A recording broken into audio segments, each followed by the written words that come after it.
ابھی یہ سفر شروع ہے، یہ کہانی قصہ نہیں ہے۔ امام جلال الدین سیوطی رحمۃ اللہ علیہ لکھتے ہیں کہ ہمارے پیارے نبی کو 20 یا 22 معراج ہوئے۔ کتنے بھائی؟ 22 معراج ہوئے۔ 22 معراج روحانی ہوئے اور ایک معراج جو ہے وہ جسمانی ہوا۔ آپ صلی اللہ علیہ وسلم اسی اپنے جسم اطہر کے ساتھ اللہ کے عرش پہ تشریف لے گئے۔ یہ اہل سنت والجماعت کا اٹل عقیدہ ہے کہ آپ صلی اللہ علیہ وسلم اپنے جسم اطہر کے ساتھ عرش پر تشریف لے گئے۔ اب براق سواری پر تشریف فرمائے، وہاں پہ تشریف، جب سواری پر سوار ہوئے جبریل امین ساتھ لے کے چل رہے ہیں۔ سبحان اللہ۔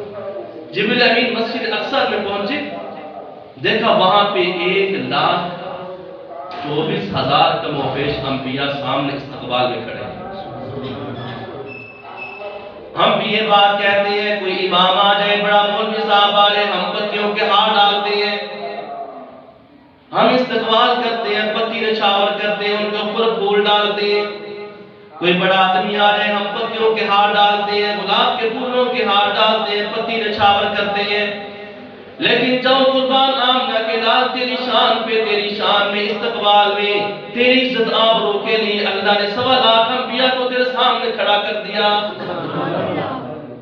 جناب نبی کریم صلی اللہ علیہ وسلم ابھی وہاں پہ تشریف فرما تھے، ابھی نیچے اترے تھے، دیکھا کہ مسجد اقصی کا دروازہ کھلا ہوا ہے، وہاں بڑا ہجوم جمع ہے، وہاں بڑے لوگ جمع ہے، حضرت آدم سے لے کے حضرت عیسیٰ تک عوام جمع ہے، سارے کے سارے انبیاء وہاں موجود ہیں، سارے کے سارے نبی وہاں پہ موجود ہیں، بڑے بڑے اعلیٰ نبی موجود ہیں، بڑے بڑے رسول وہاں پہ موجود ہیں۔ جناب نبی کریم صلی اللہ علیہ وسلم تشریف لے کے آتے ہیں، وہاں پہ اذان بھی ہو چکی ہوتی ہے، اقامت کا وقت ہوتا ہے۔ مسجد اقصی میں جب آپ تشریف لے کے جاتے ہیں، سارے کے سارے انبیاء وہاں موجود ہوتے ہیں، آپ کے ابا وہاں پہ موجود، آپ کے دادا انبیاء میں سے وہاں موجود، آپ کے سارے انبیاء وہاں پہ موجود ہیں، آپ کے سلام لیتے ہیں، السلام علیکہ، السلام علیکہ، السلام علیکہ یا محمد، یا محمد کہنا شروع کر دیتے ہیں، کیونکہ آپ وہاں پہ حاضر موجود ہوتے ہیں۔ جناب نبی کریم صلی اللہ علیہ وسلم جب تشریف لاتے ہیں، صفیں بن جاتی ہیں، پوچھتے ہیں بھئی امامت کون کرے گا؟ صفیں بن جاتی ہیں، اقامت شروع ہو جاتی ہے، بھئی امامت کون کرے گا؟ تو میں یا رسول اللہ ہم تو آج سارے آپ کے مقتدی ہیں اور آپ ہمارے امام ہیں۔ آج ہم سارے آپ کے مقتدی ہیں لیکن آج آپ ہمارے امام ہیں۔ اللہ نے ایسا امامت کا تاج پہنوایا، اور یہ امامت کا منصب چھوٹا نہیں ہے، لیکن ہم نے اس کو چھوٹا سمجھ لیا ہے۔ انبیاء نے اس کو چھوٹا نہیں سمجھا، انبیاء نے اس کو بڑا سمجھا، اور جو سارے نبیوں کے سردار تھے ان کو لا کے مصلی پر کھڑا کر دیا۔ اس لیے جو ہمارے امام ہیں، میں اپنی بات کرتا ہوں، ہمارے جہاں بھی امام ہیں دنیا بھر میں، ہم ان کا احترام، عزت اور وقار کرنے والے بنے۔ اس کے ساتھ کیا کہ جب ہم امام کا احترام کریں گے، اللہ ہماری عزت کو دوبارہ کر دے گا انشاءاللہ۔ جب ہم اپنے امام کے احترام کریں گے، عزت کریں گے، تو اللہ پاک ہماری عزت کو عوام کے سامنے دوبارہ کر دے گا۔ اب انبیاء نے حضور علیہ السلام کا احترام کیا، اللہ پاک نے قرآن پاک کے اندر انبیاء کا سلسلہ جاری فرمایا اور ان کا نام بھی لکھا، اور فرمایا کہ انبیاء قیامت تک تمہارا امام جو ہے حضور علیہ السلام کا ہم نے بنا دیا۔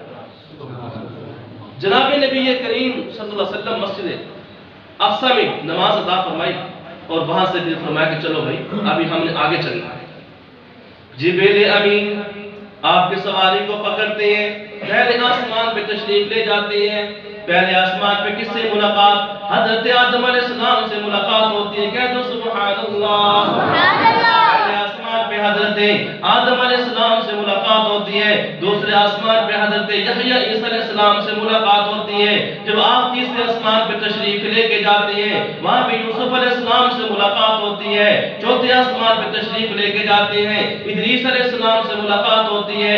پانچویں آسمان پہ تشریف لے کے جاتے ہیں، حضرت ہارون علیہ السلام سے ملاقات ہوتی ہے۔ ساتویں آسمان پہ تشریف لے کے جاتے ہیں، حضرت ابراہیم علیہ السلام سے ملاقات ہوتی ہے۔ اسرافیل علیہ السلام بھی جاتے ہیں، جبریل امین بھی وہیں پہ تشریف فرما ہوتے ہیں. فرمایا یا رسول اللہ آگے میں نہیں جا سکتا, آگے اگر میں نوری مخلوق چلا گیا, اگر نور والا چلا گیا اس کے اوپر جل جائیں گے. آگے جانا بشر کا کام ہے, آگے جانا بندے کا کام ہے. جس کو اللہ نے بلایا وہی جا سکتا ہے. یہاں پہ یار ابو بکر کیا فرماتے ہیں, کاش مجھے وہاں ابو بکر کو نبی ساتھ لے کے جاتے, ابو بکر وہاں جل جاتا لیکن نبی کا ساتھ نہ چھوڑتا. جبریل تو ڈر گیا, آگ سے ڈر گیا, جلنے سے ڈر گیا. کاش صدیق اکبر وہاں پہ ہوتا, نبی کا ساتھ نہ چھوڑتا. عمر وہاں پہ ہوتا, نبی کا ساتھ نہ چھوڑتا. عثمان وہاں پہ ہوتا, نبی کا ساتھ نہ چھوڑتا. علی المرتضی شیر خدا وہاں پہ ہوتے, نبی کا ساتھ نہ چھوڑتے. آپ ساتوں آسمان پار کر گئے, آگے عرش معلا آیا, عرش معلا پہ اللہ سے ملاقات فرمائی. عرش معلا پہ جب اللہ سے ملاقات فرمائی تو پھر کیا, جبریل امین پیچھے رہے اور جناب نبی کریم صلی اللہ علیہ وسلم اور اللہ تعالیٰ صرف یہ دو ذاتیں ہیں آمنے سامنے بیٹھے. تھوڑا گلا خراب ہے اس لیے تو آپ ساتھ دیں گے انشاءاللہ بات چلتی رہے گی. تو جبریل امین پیچھے, صرف نبی اور اللہ آمنے سامنے بیٹھے. یہ ہمارا عقیدہ ہے, اس لیے اس کو دھیان سے توجہ سے ہم نے اپنے دماغ میں بٹھانا ہے کہ اللہ نے قرآن کے اندر فرمایا بعبدہ, اپنے بندے کو اللہ نے اپنے پاس بلایا. بنور ہی نہیں فرمایا, کسی نور کو نہیں بلایا, اپنے بندے کو پاس بلایا. بندے تھے, جبریل امین نوری مخلوق تھی, پیچھے رہ گئی. وہ بشر تھے اور بندے تھے, اللہ نے اپنے پاس بلایا. جب آمنے سامنے ملاقات بیٹھے تو پھر اللہ پاک نے سلام بھیجا, انہوں نے بھی سلام کیا اور دعائیہ کلمات کہے. جب جناب نبی کریم صلی اللہ علیہ وسلم وہاں پہ تشریف فرماتے تو میں اللہ, آپ نے تو مجھے اعزاز عطا فرما دیا کہ میں آپ کے پاس تشریف لے آیا اور معراج ہو گئی, ساتوں آسمانوں سے اوپر آ گیا, آپ کے عرش میں آ گیا. یا اللہ میری امت کا کیا بنے گا, میری امت کو بھی مقام عطا فرما, میری امت کو بھی اعزاز عطا فرمایا. فرمایا جناب نبی کریم صلی اللہ علیہ وسلم وہاں سے تشریف لے کے آتے, اللہ نے تحفہ دیا 50 نمازوں کا. بھلا کرے موسیٰ علیہ السلام کا جو راستے میں کھڑے ہوئے تھے, میں کہ ہاں بیٹے محمد اللہ پاک نے کیا تحفہ دیا, تو میں 50 نمازوں کا. تو میں میری امت تو 3 نمازیں نہیں پڑھتی تھی, تیری امت 50 نمازیں کیسے پڑھے گی. تو میں مشورہ دیکھو انبیاء نبی مشورہ کر رہے ہیں, مشورے میں خیر ہے.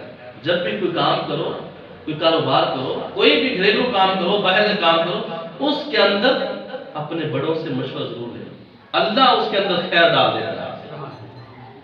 ہم مشورہ کر رہے ہیں موسیٰ السلام, اب کیا کروں, میں کہ اللہ کے پاس واپس جاؤں.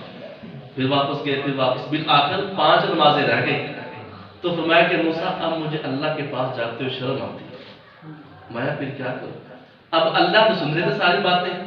فرمایا میرے کالے کمنے والے آمنہ کے دکھ یتیم عبد المطلب کے پوتے, ان 5 نمازوں کو لے کے زمین پہ جانا تیرا کام ہے. جو تیرا امتی 5 نمازوں کو عطا فرمائے گا, میں اللہ اس کو 50 کا ثواب عطا فرماؤں گا. میں اس کو 50 کا ثواب عطا فرماؤں گا. اب یہ نبی کریم صلی اللہ علیہ وسلم میرا سے 50 نہیں 5 نمازوں کا تحفہ لے کے آئے. ایک نماز پڑھے گا 10 کا ثواب ملے گا. اب یہاں پہ کہتے ہیں جناب ہم نے ایک نماز پڑھ لی 10 کا ثواب مل جائے گا. جب 10 نمازوں کا ثواب ختم ہو جائے گا اگلی ہم پھر پڑھ لیں گے. جب 10 کا ثواب ختم ہو جائے گا اگلی پھر پڑھ لیں گے. اور نہیں بھائی, یہ ایک نماز کے ساتھ اللہ پاک نے متصف کر دیا. 5 نمازیں بھی آئی نہیں. اور کیا فرمایا کہ نماز میری آنکھوں کی ٹھنڈک ہے, نماز میری آنکھوں کی ٹھنڈک ہے.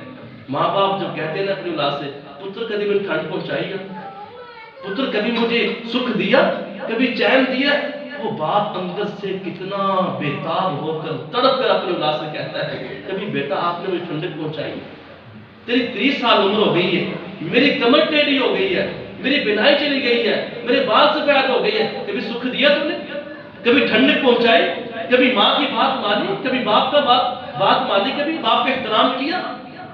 اللہ اکبر. ہمارے آقا کیا فرما رہے ہیں کہ نماز میری آنکھوں کی ٹھنڈک ہے. وہ کتنا خوش قسمت امتی ہے جو میرے حضور کو دن میں 5 مرتبہ میرے حضور کو آنکھ ٹھنڈک پہنچاتا ہے, اور کتنا بدقسمت وہ امتی ہے کہ جو میرے حضور کو ٹھنڈک نہیں پہنچاتا. اس لیے ہم حضور کے امتی ہیں، ہمارا حق بنتا ہے کہ ہم حضور کا نام بھی لیں، ہم حضور پہ درود بھی پڑھیں، اور ساتھ ساتھ میں ہم یہ 5 وقت کی نماز یہاں مسجد میں آ کے با جماعت ادا کرنے والے بن جائیں انشاءاللہ۔ جب 5 وقت کی نماز پڑھیں گے تو ہمیں یہ معراج سے ملنے والا تحفہ ہم اس کو ادا کرنے والے بن جائیں، اور یہ معراج کا تحفہ ہم اس کو برقرار رکھیں۔ کیا بھائی، کیا اللہ نے ہمیں یہ 5 نمازوں کا تحفہ یہ زمین سے نہیں بلکہ اللہ پاک نے اپنے عرش سے تحفہ بھیجا تھا، اور اس کے اندر دعائیں کلمات اللہ پاک نے ہمیں عطا فرمائے، التحیات للہ والصلوات والطیبات السلام علیک ایھا النبی ورحمۃ اللہ وبرکاتہ، السلام علینا وعلی عباد اللہ الصالحین۔ اے نبی، تجھ پر سلام ہو، جو نماز پڑھنے والے تیرا امتی ہے، اس پر میرے اللہ کا سلام ہو۔ اب بتاؤ، اللہ پاک اس نماز پڑھنے والے کو سلام بھیجے، اور پھر آقا فرمائے کہ میں وہاں جا کے بھی اپنے ان پیارے امتی کو نہیں بھولا، کہو سبحان اللہ۔ عرش پہ جا کر میں اللہ کے سامنے، جب تھوڑا سا پروٹوکول مل جائے نا کسی بندے کو، وہ غریبوں کو اپنے رشتہ داروں کو چھوڑ دیتا ہے، قریبی رشتہ دار بھی ہو نا، اگر وہ سامنے آ جائے، یار پتہ نہیں کون ہے، وہ کسی اور رہنے والا ہے، اور غریب بیچارہ کیا کہتا ہے، وہ فلاں چودھری صاحب، وہ میرے پھوپھا ہے، میرے چاچو ہیں، میرے خالو ہیں، وہ ویسے ہی بتاتا رہتا ہے کہ میرے فلاں فلاں ہے، لیکن میرے حضور ہم ان غریب امتیوں کو عرش پہ جا کے بھی نہیں ملتے۔ میں یا اللہ، میری امت کو کیا اعزاز دے گا؟ مجھے تو آپ نے عرش پہ بلا لیا، میری امت کو کیا اعزاز دے گا؟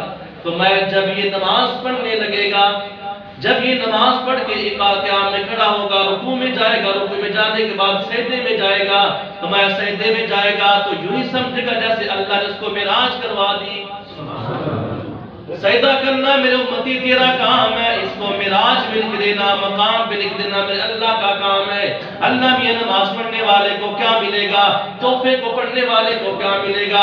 اللہ پاک نے تحفہ عطا فرما دیا، ہمیں تحفہ مل جائے، کسی وزیر اعظم سے شیلڈ مل جائے، بڑے افسر سے شیلڈ مل جائے، ہم سنبھال سنبھال کے دیواروں میں سجاتے تھکتے کوئی نہیں، ہم اس کے اوپر غلاف چڑھاتے چڑھاتے تھکتے کوئی نہیں، ہمیں کوئی شیلڈ مل جائے، ہمیں انعام مل جائے، کاغذ پہ لکھے، کسی اپنے افسر کے سائن مل جائے، کسی لباس پہ سائن ہو جائے، کسی کاپی پہ سائن ہو جائے، کسی اور چیز پہ سائن ہو جائے، ہم سائنوں کو سنبھالتے پھرتے ہیں، ہم شیلڈوں کو سنبھالتے پھرتے ہیں، ہم قمیصوں کو سنبھالتے پھرتے ہیں۔ اللہ اکبر، جو میرے نبی نے نہیں، میرے اللہ نے ہمیں انعام عطا فرمایا، ہم اس کیسے اس کو سنبھال رہے ہیں؟ جب امتی 5 وقت کی نماز ادا کرنے والا بنے گا، رب کعبہ کی قسم ہے، مرنے کی دیر ہے، قبر سے خوشبوئیں آئے گی، مرنے کی دیر ہے انشاءاللہ، کفن میلا نہیں ہوگا، کفن پہ مٹی نہیں لگے گی، کفن میلا نہیں ہوگا۔ اللہ کیا فرمائیں گے؟ جو میں نے اپنے نبی کے ہاتھوں تمہارے پاس تحفہ بھیجا تھا، جو میں نے نبی کے ہاتھوں تمہارے سامنے شیلڈ بھیجی تھی، جو میں نے انعام تمہارے اوپر اتارا تھا، 5 نمازیں تم نے پڑھی تھی، ان کے کرام تم نے کیا تھا، ان کو محفوظ آپ نے کیا تھا، پڑھنے والے تم بنے تھے، زمین پہ تم نے سنبھالا تھا، زمین میں تم نے ان کو یاد رکھا تھا، 5 نمازیں پڑھنے والے تم بنے تھے، اب میرے پاس آئے ہو، قبر کے اندر آئے ہو، دیکھو اللہ نے کیسا اعزاز عطا فرمایا، کیسا انعام عطا فرمایا۔ تم نے دنیا کے اندر رہتے ہوئے تحفے کا اکرام کیا، تحفے کو یاد رکھا، تحفے کو سنبھال کے رکھا۔ ہم نے کیا کہنا ہے؟ ہم مسلمان ہیں، الحمدللہ، ان الصلاۃ کانت علی المؤمنین کتابا موقوتا۔ اللہ پاک کیا فرماتے ہیں؟ ایمان والوں کو، نبی کے امتیوں کو، اپنے بندوں کو یہ میں نے پیغام دے دیا، 5 وقت کی نماز پڑھنا تمہارا کام ہے، تمہاری قبر کو جنت کا باغ بنا دینا میرے اللہ کا کام ہے۔ سبحان اللہ۔ اس لیے ہر امتی کا دل چاہتا ہے یار مرنے کے بعد اچھی زندگی بن جائے، مرنے کے بعد قبر اچھی ہو جائے۔ میرے پیارے حبیب کیا فرماتے ہیں؟ نماز پڑھو گے جنت کے اندر کا وعدہ میں کرتا ہوں، نماز پڑھنا تمہارا کام ہے، جنت کا وعدہ محمد کرتا ہے، نماز پڑھنا تمہارا کام ہے، سنت اعمال کرنا تمہارا کام ہے، محمد جنت کا وعدہ کرتا ہے۔ اللہ نے کس کس امتی کو جنت عطا فرمائے گا؟ فرمایا صرف یہ 5 وقت کی نماز جماعت سے پڑھنے والے بن جائیں گے، میں محمد زمانے سے جنت کے اندر داخل فرماؤں گا۔ اس لیے ہر ساتھی جو ہے نماز پڑھنے والا بنے، نماز کہ میرے حضور کو اتنا بڑا تحفہ ملا۔ اب ہمیں پتہ ہے جناب معراج کا یہ مہینہ ہے، رجب کا مہینہ جو گزرا